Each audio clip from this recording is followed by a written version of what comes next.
Fotajq Leno është një nga të rinj që zgjodhi të kthehet në vendlindje duke lënë pas jetën dhe punën në Greqi.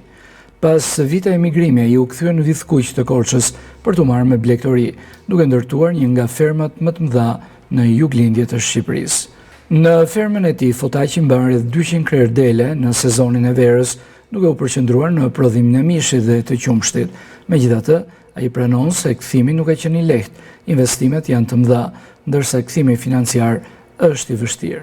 Duhet ta lësh emigrimin për vendin tënd. Duhet të provosh, duhet të sakrifikosh në vendin tënd. Çështja është se kjo është edhe çështje pasioni. Kemi rreth 150 krerë, 200 krerë domethënë shkojnë deri në verë me remont, me tele të mëdha, me çfarë do lloji që kemi këtu. Tani nuk është se do thoya që jam penduar, por po i shoh domethënë gjërat pak ndryshe, po i balancoj domethënë me punët që po bëjnë të tjerët dhe me punën që po bëj unë.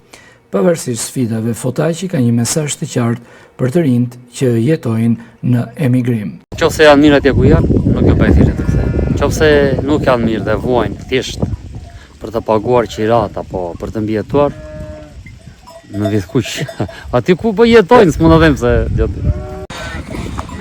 Historia e Fotajq Lenos është një shembull se si pasioni për vendlindjen, por edhe dëshira për ndërtuar diçka të qëndrueshme mund të triumfojnë përballë vështirësive.